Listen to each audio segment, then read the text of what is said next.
Les musées restent fermés, les galeries, elles, sont ouvertes. Certaines d'ailleurs font preuve d'audace. C'est le cas de la galerie Echo à Paris qui offre aux visiteurs un regard sur un thème peu abordé, l'art du tatouage japonais appelé Irezumi. Kinuko Esther Asano, merci d'être avec nous. Cette exposition, c'est vous qui l'avez montée en tant que directrice artistique. Alors, des photographies de 5 artistes sont présentées sur ce thème donc de l'Irezumi. Pourquoi ce choix ? Eh bien, effectivement, en fait, donc, nous sommes un espace d'exposition, de librairie spécialisé dans la photographie avec un ancrage tout particulier avec le Japon. Et c'est vrai que au-delà de faire de jolies expositions, finalement, nous, ce qui nous tient à cœur, c'est de parler de la culture japonaise à travers la photographie et de parler de photographie à travers la culture du Japon. Et c'est vrai qu'en ça, le thème du tatouage japonais, de l'Irezumi, nous paraissait tout particulièrement intéressant parce que finalement, le décalage entre la vision qu'on en a en Occident et au Japon est complètement différente.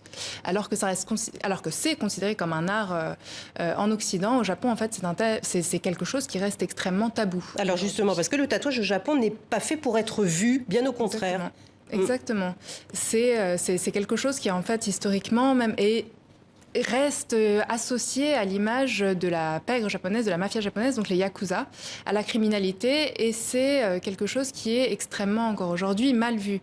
Ça veut dire que, par exemple, si aujourd'hui vous avez un tatouage et que vous voulez aller dans un bain public, il y a beaucoup d'endroits qui vous refuseront l'entrée.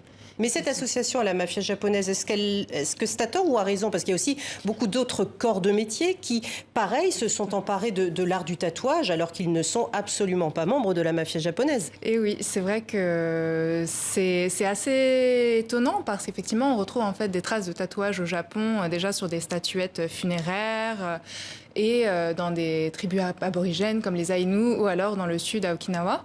Mais c'est vrai qu'en fait, ça peut s'expliquer par plusieurs raisons parce que finalement, il y a eu une tradition aussi du tatouage pénal, il ne faut pas l'oublier.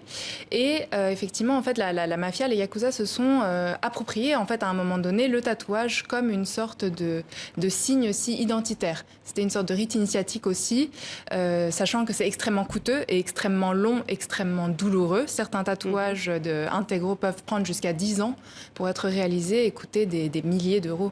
Alors ça, c'est pour les yakuza, mais il y a aussi les pêcheurs, les maçons. Pourquoi eux-mêmes portaient de tels ornements? Parce que c'est plus que des tatouages. Ce ne sont absolument pas des éléments séparés comme on peut le voir chez nous ou ailleurs. C'est une vision d'ensemble, c'est une vraie composition artistique.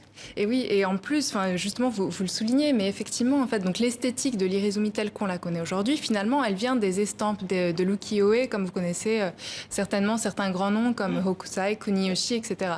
Donc c'est vrai que c'est une esthétique qui, en fait, devient extrêmement populaire à l'époque d'Edo, donc au XVIIIe siècle, et où, en fait, cette esthétique aussi de héros intégralement tatoués avec des tatouages très flamboyants se diffuse via des récits populaires illustrés vraiment à cette époque-là, et finalement qui est adopté par effectivement les pompiers, des artisans, les courtisanes et les amoureux qui font ce qu'on pourrait aujourd'hui appeler des matching tattoos un peu. Et c'est vrai que c'est une esthétique en fait qui est restée.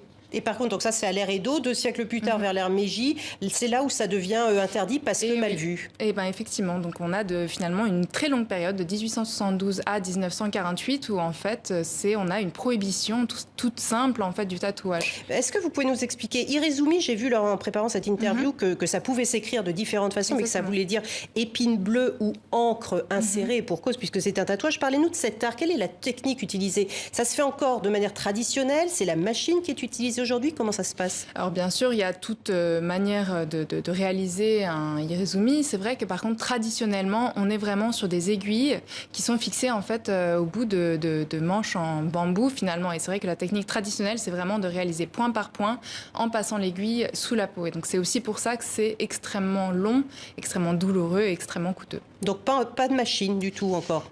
Il y a certains, bien sûr, tatoueurs qui se sont modernisés et qui utilisent la machine. Mais c'est vrai que la manière traditionnelle, c'est vraiment à la main, aiguille, point par point. Merci beaucoup, Kinuko Esther Asano, d'avoir été avec nous donc, pour cette exposition à voir à Paris, à la galerie Echo, jusqu'au 20 mars. Jusqu'au 20 mars, étant donné